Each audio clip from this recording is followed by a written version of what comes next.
Welcome to another episode of podcast. I'm really excited today because I got a really good friend and actually kind of my boss in the studio today. And there's a really, really good story about him. He is possibly one of the most brightest, if not the brightest, real estate person I know in the entire industry. And before joining him, I went through like 7 to 8 Singapore's biggest real estate people, the biggest divisions in Singapore. None of them stood out, and he was the only one that kind of pushed me away. And I've met a lot of people in my life, but none, more so than him. In the past 1 year, although I had nothing to do with it, unfortunately, he grew his team by almost 2x. So right now he has roughly very close to 1,500 agents. Within less than a year, he's grown it almost twice. So, kudos to him. One of the things that really surprised me about him is that he not only was able to build some of the most technologically advanced systems for the industry, but he also has the heart and a lot of the minds of a lot of the people that work with him. So if people who want to be in the forefront of technology, want to be in the forefront of real estate, come look for him, and that's why I'm with him. Welcome, sir. Thanks for coming, I really appreciate it. Yeah, so thanks for inviting. The $1,000,000 question here is everybody wants to know, how the hell did you do it? Not only did you grow your team double in a year, but you also, your thirst for wanting to build the technological part of it, is mind-boggling. How? Where does all of this come from? I guess we need to constantly bouncing idea with people around us, constantly knowing what's updated in the technology segment and what is relevant in real estate. And of course, I think the base of everything that we do is make sure our agents gain value. Make sure our agents, from what we provide, they can give better value. In today's real estate market, I think clients are looking for a lot of values. Clients are looking more than just buy-sell transaction. So I guess behind our team, this is what kind of support we can give, providing more values to our agents so they can bring forward to the clients. So how does it differ from you versus everyone else? I mean, what you just said could have been said by pretty much all the other heads of divisions in all the real estate, in Singapore. What makes it different from everyone else? Why are agents literally flocking to you? You're the fastest growing division in all of Singapore. Why? I guess everyone can sell chicken rice, but there are some chicken rice that sells better. Same but different. What differentiates between a good chicken rice and a normal plate of chicken rice are the consistency, I would say the meticulous portion of it. I guess Chinese there's a saying, 魔鬼藏在细节里. So there's a lot of fine details. The devil's in the details. Yes. The devils in the details are the things that whereby we pay attention. We make sure we deliver better things in a day-to-day basis and make sure clients find us over a long period of time or even within a short contact with us. This agent is better through our reports. We have our market analysis report. We have a lot of tools to help our clients make better and sound decision, and we do a lot of market updates. Right. Yeah. So all these things helps to build in credential for our agents. So okay, I'm gonna go through a little bit of details right now. I know you're giving a very good answer, a very standard answer that everybody wants to hear, but from where I'm standing, you didn't really quite answer the question. The question here is this: what is Rex's magic koyok in the chicken rice? Magic koyok in the chicken rice. I think it's our app, RTD Advisor app. I mean that's the thing that whereby differentiate us from the competition.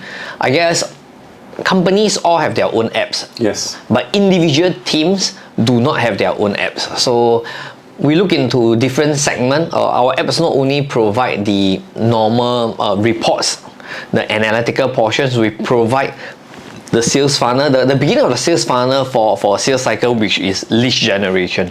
Right. So I think this set us apart from the competition because we start all the way from the fundamental of lead generation. We provide the three components like the content writing, the image and the video creations to help agents kickstart their lead generation easier? So I'm going to go this from a personal point of view. I've used the app. I'm like constantly blown away because it's not just an app that you built like a year ago and you keep using it. No, your app grows and breathes. Literally, it updates itself like almost every couple of weeks, and boom, you got a new feature, and boom, you've got a new feature. You've also incorporated ChatGPT in it. You've incorporated AI in it. The last time I bounced an idea off of you using URA's information to put it inside, and you say, "Yes, I'm working on it." I'm like, asshole. I thought I was original. So your app does live and breathe. So that's for agents. But how does it help the person on the street with your app? They don't have access to your app. So how does it help them make better decisions? I think that comes in on the second part of how we evaluate our consumer. I think in 2024, there are different segments of clients that we are targeting. There are clients who would like to be fed by clients on the informations, the report, the analytical. The other portion of the client would like to do their own research. They would like to, never mind, I know what I want and I want to do my own research. So on 2024, we're going to roll out a consumer app that it helps client have the app on all the functions that agents have and they can play with it. So I think this will be the portion we are focusing on and we'll roll out in 2024. Knowing you, and I've known you for a little bit right now, whatever you just said, I'm 2000% you'll achieve it. Seriously, because most of the things you say you want to do, you've done it, and you've done it that and then some. So you continually amaze me. I'm not just hero worshipping you. I've seen a lot of people in my life, but I'm seriously impressed. Okay, let's go into something a little bit not so not so heavy. What in the normal day of Rex's life, what do you do? What is a normal day for you? When you get up, what the hell goes through your head? What is the first thing that comes to mind? Besides breakfast, of course, yeah. I think a lot of people would think that my life would be very hectic. My life would be very busy because I'm running a bigger team, and I mean I should be super packed day by day, hours by hours. But it is not exactly true, I would say. I'm not as busy as what people would have perceived. I think I lead quite an easy life because my first appointment will always be at 10 a.m. 10 a.m. in the office. So, and it goes into a 2-hour segment. 10 a.m., 12 p.m. would be lunch. You can have lunch with me, then followed by 2 p.m. and 4 p.m.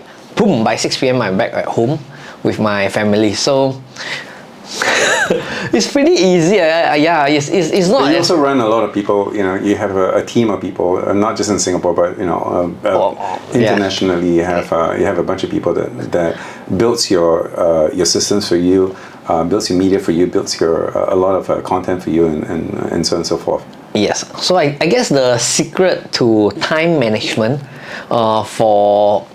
to scale up the business is other people's time, I suppose, and to prioritize. I think there's something that is magical about it is if you don't prioritize your appointments or your day, then you will go according to other people's calendars and days.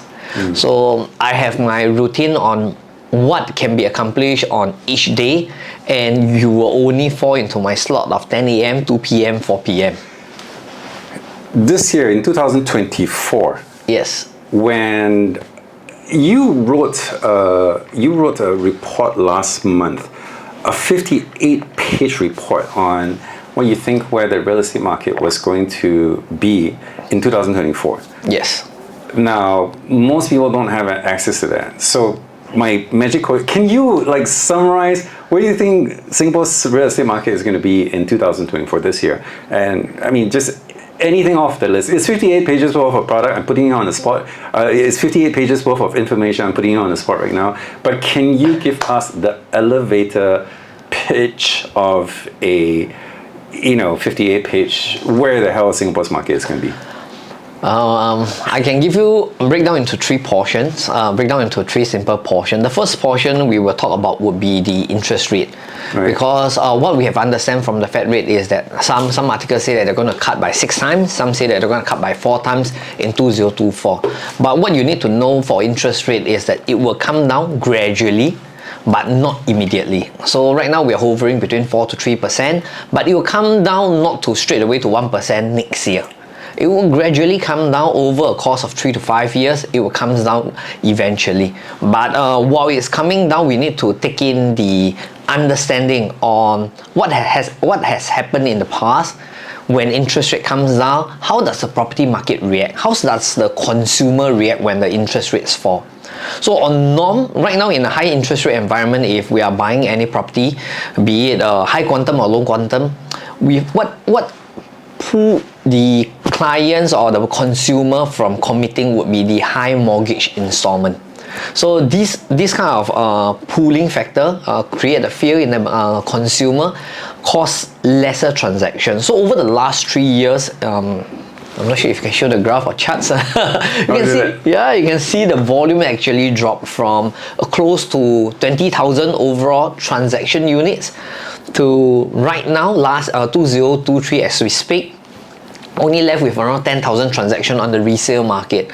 So this high interest rate environment has caused people to pull a handbrake. Yeah. So, but when the interest rate, if you can predict the future, if you understand the future, the interest rate is coming down, consumer will gain confidence and they will come into the market, and right. That's where price will goes up. I'm going to make an argument against you, just because I can. The U.S. interest rates are. Housing interest rates are hovering around 7% right now. And the reason why I know is because I'm also a real estate agent in the US. When it was low, it was in the 2s. So when it was in the 2s, it went all the way up to right now about 7-ish. A very, very unique situation out in the US right now, where because of the high interest rates, nobody wants to sell their houses. And because nobody wants to sell the houses, inventory dropped like crazy. And because inventory dropped like crazy, they'll think like, hey, if I were to sell my house that I borrowed money at 2.8% or 3%, then if I were to sell it right now, then I have to borrow at 7-ish%. I'm not going to do that. So I'm not going to sell right now. I'm going to wait until the interest rate drops. And that creates a very unique situation. No inventory. So because there's very little inventory in the market, the prices are shooting up like crazy. It's kind of weird that people who are first-time homeowners, they want to buy a house, they just can't catch the break. When interest rates are very, very low, the prices get driven up because free money. Interest rates are high, they still can't catch the break. It's very, very soon. But the question here is this: at 7%, the US interest rates, the mortgage interest rates right now is at 7%. Singapore's interest rates is not tied to the US interest rates. So despite the Fed's cutting 4 times, 6 times next year, I think it will have little, if any, meaningful effect in Singapore's interest rates. Well, I think they have co-relationships. What you have mentioned is that, of course, US right now the interest rate is high, but Singapore, what we are using interest rate used to be SIBOR, right now is SORA, so Singapore overnight rate average. So with SORA, we are not pegged to US, but overall we will move according to the Fed rate. So when Fed rates is high, Singapore interest rate is high. When Fed rate is low, Singapore interest rate is lower. So overall economic, I think we are kind of tight internationally. But on the housing perspective, I would like to share more with you on the Singapore consumer or homeowners behavior as well. So I had chance upon to meet up with one owner in Momentum Park. Right. So he said that he has profited quite a fair bit from his purchase from a new launch, and right now he has intention to sell. I was thinking, why are you selling? You can rent out what? Why would you want to sell? So his intention was very simple. After reading the ebook that I've prepared on the 2024 outlook, he find that there are opportunity and they are he think that he should commit because he has yet to reach his 35. He find that he has more cycles that he want to go into the real estate market, sell and buy and get another profit out of it. He want to unlock his cash from his existing property. So to him, understanding that the interest rate will fall, the property price will go up, further down the road, he wanted to make another fortune from new launch investment. So he said that he would be selling. Wow. Okay. There's a couple of questions I want to ask you on that, but we'll come back to that. You brought up the fact that you wrote an ebook, like this very, very touted. If you sold that for money, it would be a bestseller right now. But since you're giving that away for free, your ebook, your 40-page ebook for free, what's the highlight of it? Again, an elevator pitch for your ebook. What would be the biggest takeaway? I mean, let's just say the top 3 biggest takeaway from your ebook. Well, so just now, 43 pages. So yes, those who haven't had the opportunity to read it, just give us the top 3. when we talk about the ebook, there are 3 components to it. We've covered the interest component. The second most important component, it actually, I would say, relatable to most of the Singaporean, as we have more than 70% of the Singaporeans staying in HDB. So one of the interesting component that we talk about will be the HDB market. HDB market has been very resilient, and there are a lot of things that's happening. On just a recap for 2023, we have, first of all, the Plus and Prime HDB flats that's introduced by our minister. Yes. So I think that's something interesting. It will change the whole demographic on how the regulations in terms of the grants, in terms of the income ceiling cap, and this will change the resale market as well, not just the new home sales, I mean the BTOs. So I would say overall these regulations in prime estate, if you are not affected, you are not under the new category of the prime or plus in the estate, the older ones, like let's say the Tiong Bahru area, I think they will benefit more from this scheme, because buyers who are going to buy from this HDB doesn't have an income ceiling cap, whereas the BTO side, they will have an income ceiling cap, and I think it will be lesser buyer. So this will indirectly push up more demand for those older HDB in a prime estate. Let me ask a question. So what are the relationships between BTO and resale prices? People are getting sick and tired of $1 million HDB flats being sold, and they say, why so expensive one? It's not true. I think the homeowners are happy with the $1 million HDB price tag. One person is happy, the rest who need to find and buy a HDB house are not happy. Well, I guess somebody is happy, somebody will be sad. Such is life, yes. Yeah, such is life. Okay, so on the supply portion, if you look back into the track record history, whenever HDB wanted to control the pricing, since our minister said that HDB are meant to be affordable for the mass market, you are not supposed to, profiteer from it. Yes. So if that's the case, back in the days, in order to control the ever-rising HDB prices, what the government did was to introduce 100,000 HDB flats onto the market. Increase in supply. And when there's overwhelming increase in supply, this will kind of dampen the mood of the resale market. Because people would think that, BTO can buy, I would rather wait, and there are a lot of grants. In fact, last year they have increased the grant as well, to make sure it's more enticing for buyers buying HDB flats. So this time around, government step in again, and they're going to introduce hundreds of thousands of HDB flats, and we believe this might help to control the HDB pricing to make sure that it's always affordable for the mass market. And for homeowners, if you are homeowners and you are thinking what should you do next, since there will be an influx of HDB flats over the next 2-3 years, should you hold, or should you maybe consider to sell already and think of your next plan? Speak to our RTD agents. Okay, this is you might not know the answer to this, but I'm going to ask it anyway. In RTD, as far as the quantum, the dollar value transacted by your agents in 2023, how much was transacted? Well, I didn't really check the numbers. Pick a number for the hell of it. 1 billion, 2 billion, 5 billion. Well, our team so far has definitely crossed 1 billion in terms of transaction, but I'm not sure how long it will take took to accomplish this No, 1 I billion. mean like just in the year 2023. Wow, it's unfair for me to share because I never tabulate the figure. How was I supposed to know? But 1 billion would not be it's like unthinkable. It's probably pretty close to that number. If you're talking about property transaction volume, I don't think it's unthinkable. Well, especially no, just your team, leh. Yeah.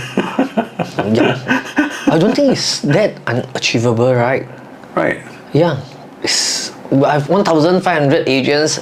Each just need 1 million transaction each agent. Right. And there are people who clock in 40 transactions to 60 transactions per year. I'm not arguing the number. Yeah, that's why. I don't think it's a difficult sum to achieve, Okay. right? Yeah. So here's the $64 million question. I'm going to circle around to this again. The $64 million question for a guy who left NS without money to buy even a bloody laptop and had to borrow money from his colleague agent.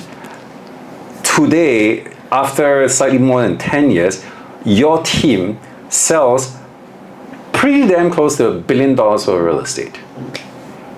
How the hell do you do that? Seriously? Wow. I think. How do you do it? Did you see yourself doing this when you borrowed money for your laptop? No, definitely no. Why not? Didn't you feel the special, warm feeling inside of you? I know I'm going to do this and then some. I know I'm going to accomplish something, but I do not know where will I end up. Because back in the days where I'm still working hard, where everybody left the office at around 6 to 7 p.m. in the office, I will continue to call. And the seniors, my senior back then, came to me, would pat on my shoulder and say, good job. By doing so, months after months, weeks after weeks, we see that you will definitely accomplish something. Then at the back of my mind, of course I know I'm working so hard when every one of you are going home. And I know that I'll accomplish it, but I do not know how far would it bring me. But I just continue to persevere and... You have gone really, really far. Yeah. So, let's... we did a rewind really. Let's fast forward to 10 years from now. Where will Rex be in 10 years? Just for the hell of it. Where would you like to see Rex be in 10 years? As where you're at right now. The fundamental of maybe why I do what I do is the fundamental is to bring, I think, people around me to a better stage, better living condition, and of course better life for their families. So I make sure my first tier, my closest group of friends, all of them become better. Only when they become better, I can become better as well, because we are closely knitted, and we are always, I would say, how good they are, I can't be far off. So my main job and my main objective is to make sure my peers, people who are close to me, continue to level up together. So I think this is what I believe in. Second portion on the bigger perspective would be everyone. Right now I hope to bring more, I say, the opportunities, more tools, more better things for real estate, changing the real estate landscape to be even better. So envision to 10 years down the road, I hope that I can influence more people, I can help more people to make sure they bring back better things for their life, and nurturing young leaders, because I'm not old, but I think I'm at a stage that I can help to nurture the 20 years old one to become where am I today, where I am today, and to be even better than who I am when right now I'm 38. You keep talking about agents as your centerpiece of who your first level is around, but the ultimate person, the ultimate customer is not your agents. Your ultimate customer is the home buyer. Yes, my job is. How does this leveling up of the people around you affect the home buyer or the investor? For me, my business model is B2B.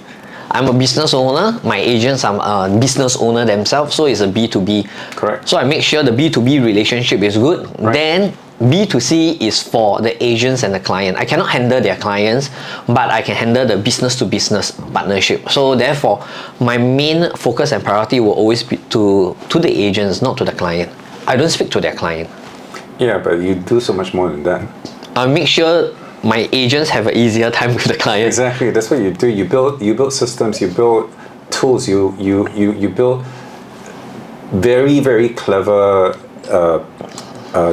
tools to help your agents improve that relationship with the client. So you ultimately are helping the home buyer themselves. Yes. So yeah, I mean, that's one thing that I would disagree with you. Your customer is not just your clients, your agents, but also ultimately the home buyer. So by improving the tools to help your agents do better analysis, understanding better stuff. You're improving information, better buying, better investment for the end user. Of course, definitely. Okay, so in 2023, we saw the advent of one of the most mind-boggling technological paradigm shift ever in the last 20 years, most would argue, and that's the advent of AI. Yes. Will AI replace real estate agents?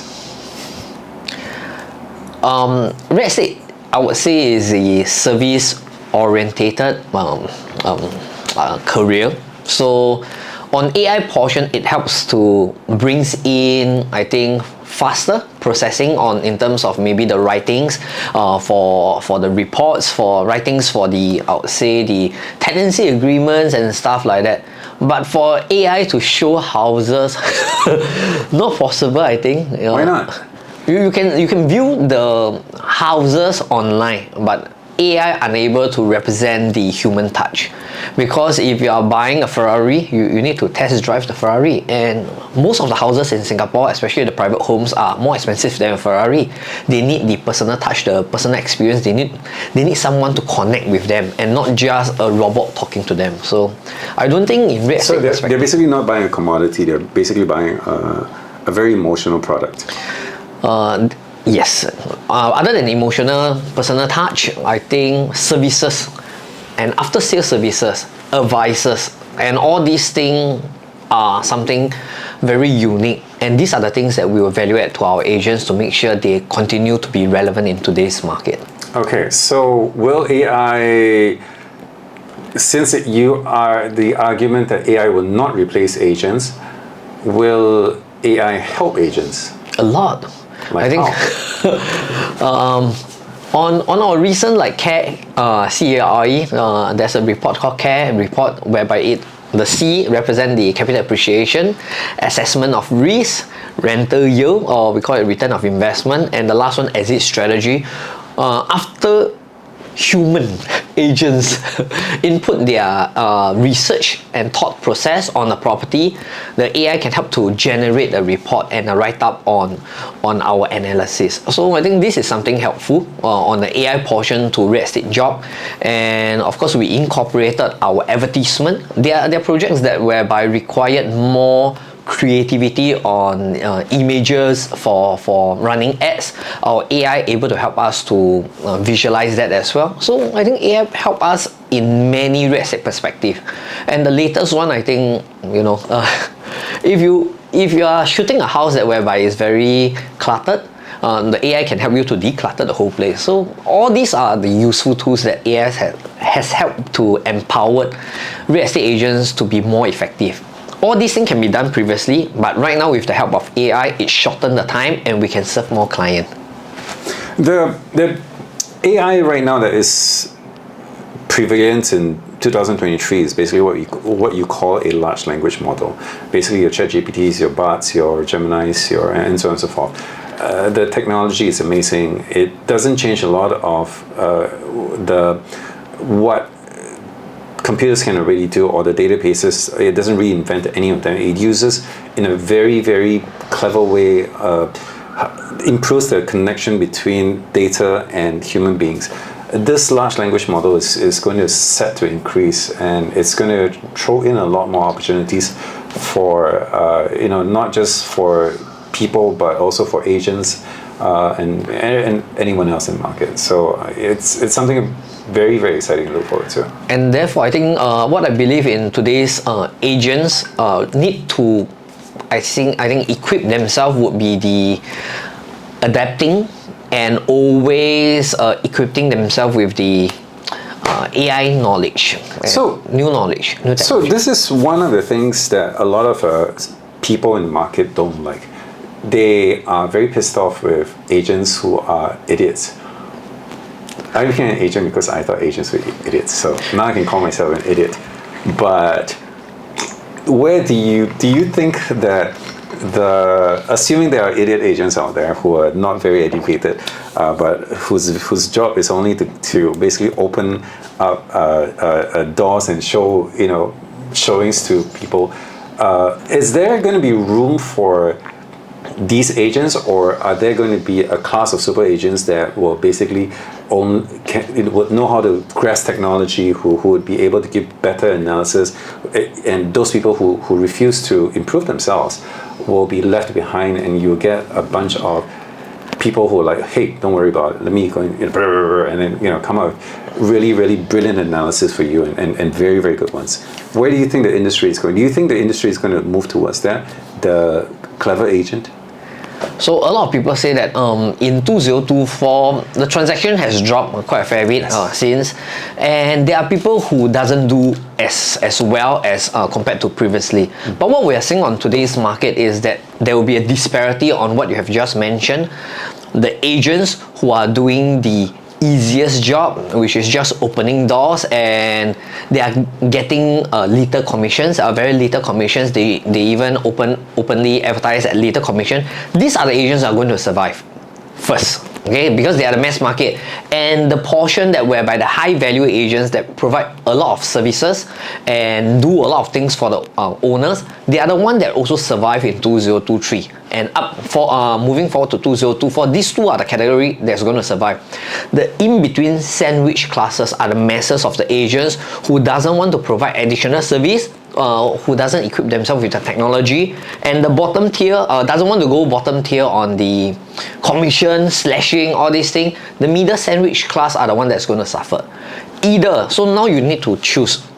Are you going to be the higher class one, whereby you provide more service, you are charging 2%, 3% or 4%, clients are willing to pay you? Or are you going to be the one that's going to the lower food chain, but you will survive as well, but just that you need to have more labor intensive works? But in the longer term, the more sustainable model would be a higher value added service, i.e. equip yourself with knowledge, and basically gives yourself even more tools to be even better at helping the end user, because that's what is necessary. So AI could help that. So Yes. Would I be wrong to say that the one at the top, i.e. the one that provides more value-added services, will probably have a longer and more vibrant career in real estate? Moving forward, I think that both will still have their own ecosystem. They will still have their own ecosystem. The one that's charging the low commission one doesn't mean that they will get phased out. I think they will always, they will always still get the low-lying fruits, and they will still survive. But just that the richer agent will get richer as long as you continue to equip yourself with the right technology and services. If Rex had to buy a property this year, and if you didn't have if your life depended on making it a good investment, where would you put money in? There will be a few places that I will look into. Let's just, all right, two. Let's pick two.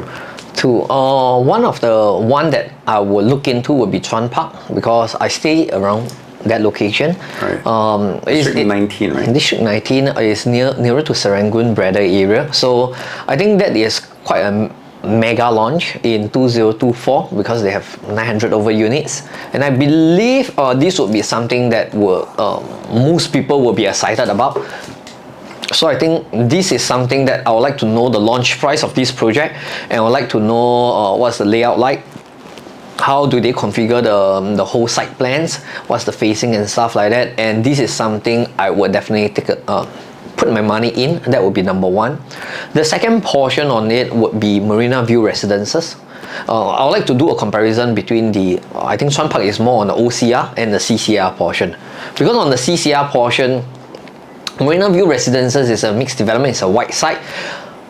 I think if the configuration in terms of I'm not sure whether are they going to be offices, shopping mall, or residential over there. There will be residential, but I'm not sure about the component on the offices and shopping mall component. But like what I've mentioned, either you go for the low-lying one, Chuan Park, maybe, or if not, you go for the high-tier one, whereby the rich will buy in as well. So these are the two products I would like to go for the preview, understand the product, and then I will have a better verdict on to which is a better purchase in 2024.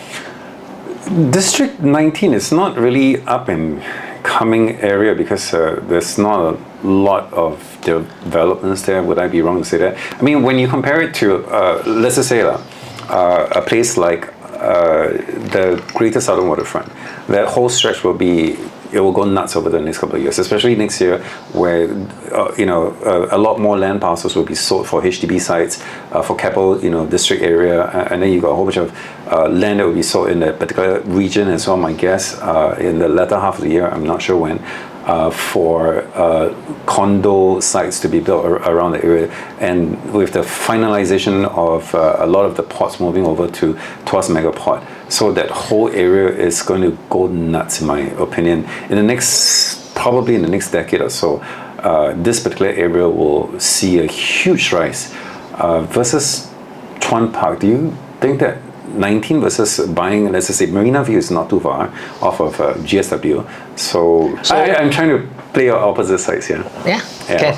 So if we're going to do studies on the past years in terms of owners who make money from properties. Right. OCR is definitely one of the choice. Correct. Because majority of the buyers, the affordability of buying into Marina View might not be there. And the sandwich classes would be getting into either the OCR, whereby they can get a bigger units, rather than entering into a CCR, they can only get maybe a 1 or 2 bedroom. So my bet is on the OCR, on Chuan Park, because of the massive project. In the OCR perspective, I would say that most of the projects which are bigger in size, they tend to profit more when it comes to TOP, due to the facilities, due to the whole unique mix, and there are more transactions in the condo that will push up the resale prices as well. And people are able to hold the prices a little better. So there are more buyers. There are more buyers in the OCR project. So even though without all these transformations that's happening in the Greater Southern Waterfront City, the OCR are system that whereby it will help to push up the price higher. So in terms of ratio, in terms of percentage wise, it might actually be better, I guess. Then there will be a saying. That means if you have the same budget, and in CCR you can only buy a 2-bedroom versus a OCR you can buy a 4-bedroom, which one will give you a better return? In my opinion, it will always be the OCR 4-bedroom. The reason is simple, because the size is bigger. When the market goes up in terms of the PSF, the bigger size you need, rip out more quantums, rip out more profitability. For CCR, let's say you're buying a 2-bedroom, maybe you can make a 200k profit, 2-bedroom, 200k profit in CCR. But in an OCR, you're buying a 4-bedroom with the same price tag, you can easily be 400, 500k. So my take is, if just for investment sake, not for why not go for OCR? Can consider. But there, of course, when people who are buying, there are a lot of emotional involved. There's always the element there. And they might want the prestigious feeling. They might have an element of feel good, look good feeling. They go for CCR. So why not? Why not?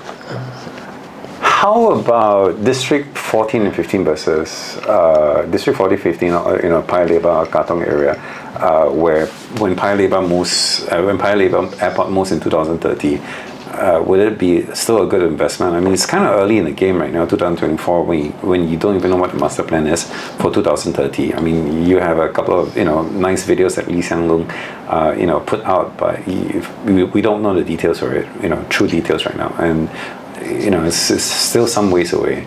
There are not many, I don't think there are any inventory, not that we know of, in terms of bigger sites or GLS in the D14 area. And D15 I think is another transformation on the base shop precinct. Wouldn't if not Continent, Diamond Grand be considered as one that would be highly, very, very affected by Paya Lebar Airport? I mean, it's just right across Paya Lebar. If you understand on the recent GLS like Toa Payoh, right, the expected selling price is going to be 2,425 at least. Way higher than that. Seriously? Yeah. Because Toa Payoh is RCR, so should be around 2,728 PSF. We shall see. That's my opinion. If RCR in Toa Payoh is going to be 2,728 PSF, then it makes projects like Continuum, right, Tembusu, and of course the Grand Diamond very attractive because super cheap now. Yes, because they belong to the old rich, so whereby the old rich will prefer this location. Right. So yeah, why not?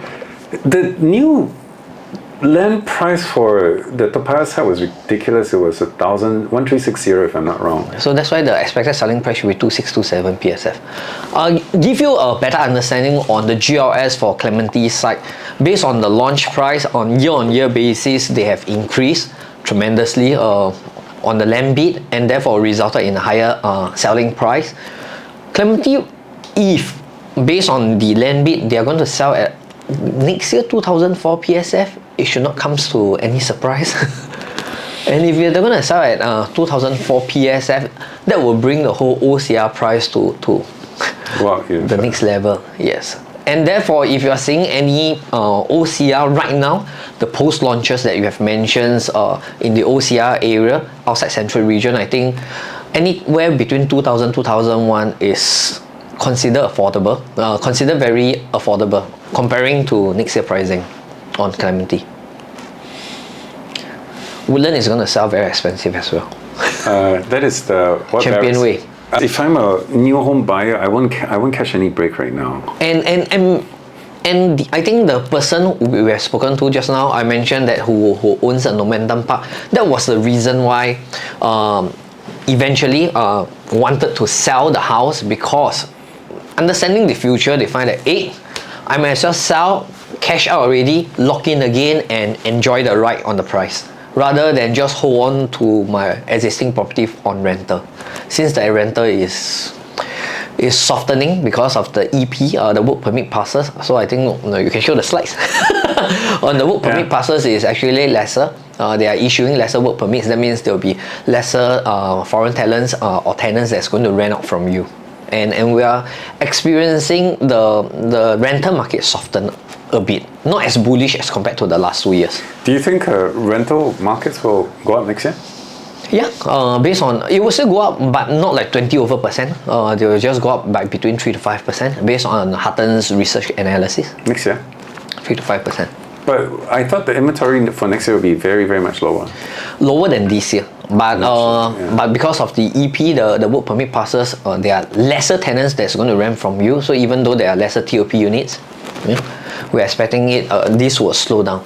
In 2023, there were a lot of massive TOP units. Yes, they are. My last question over here is, Rex's real estate recipe. What's your golden advice for the next generation of real estate tycoons? Waiting is never at your advantage. Whenever. When is the best time to buy real estate? The best time to buy real estate is. I have an answer for that. Come share with me. It's almost always yesterday. Yes. It's always whenever you have the money, whenever you are young, I think it's okay to take risks. And it's always okay to take calculated risk. When we're talking about calculated risk, what are the information I have shared with you previously on the whole of this session? If you understand what's up and coming and the land bid and the things that's moving forward, the inventory, the supply and demand, that's where you are taking a calculated risk. Then from there, seek a reliable real estate agent's advice so that you know which properties or product best fit your finances needs. Then financial portfolio, then don't overstretch. So work out on your financial calculations to make sure you are always in the green zone. Don't overstretch beyond your TDSR or MSR. So there you have it. We have, Rex's magic formula for this year, where the real estate market is going to go. He's had a lot of experience in this industry. His team alone has conducted pretty damn close to $1 billion worth of real estate transaction in 2023. I think if anybody is going to have a pulse in the market, it's probably going to be him. So thank you, sir. Thank you very much for coming on my little show. I hope we'll be able to get some good bits out of it. Thank you.